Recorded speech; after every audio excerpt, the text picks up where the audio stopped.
अफसोसनाक खबर से आपको यहाँ पर आगाह करेंगे। औथल कौमी शाहरा पर कोयटा से कराची जाने वाली मुसाफिर कोच को हादसा पेश आ गया है। हादसे के नतीजे में 2 लेविस एहलकार समेत 8 अफराद जाँ-बहक और 20 से ज़ायद जख्मी हो गए हैं। जख्मियों को अस्पताल मुंतकिल किया जा रहा है, जिनमें ख्वातीन और बच्चे भी शामिल हैं। इस पर मजीद बात करने के लिए हमारे साथ मौजूद हैं नुमाइंदा न्यूज़ रमेश कुमार। रमेश कुमार, बताइएगा ये हादसा कैसे पेश आया?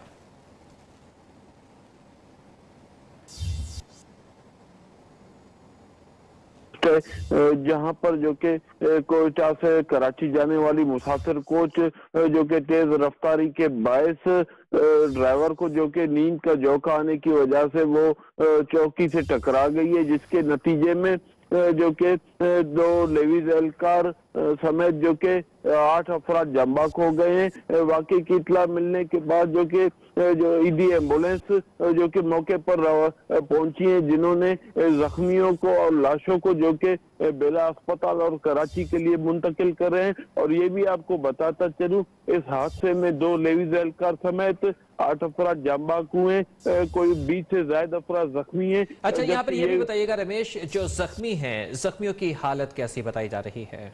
सर, ये जो अफराद जख्मी है, जख्मियों में कोई 8 अफराद की हालत इस वक्त तशवीशनाक बताई जा रही। और इसके अलावा ये भी आपको बताता चलूं, जो अफराद जाँ-बहक हुए उसमें सिर्फ 2 लेविस एहलकार की जो शनाख्त हुई है, एक मोहम्मद असलम और यूसुफ के नाम से इनकी शनाख्त हुई है। बाकी जो 6 अफराद मुसाफिर जाँ-बहक हुए हैं, तो उनकी जो कि डेड बॉडियों को भी औथल मुंतकिल कर दिया गया है, पर अभी तक उसमें शनाख्त किसी बंदे की भी नहीं हो सकी है। जी ठीक है, बहुत शुक्रिया आपका रमेश कुमार, हमें तफसीलात से आगाह करने का।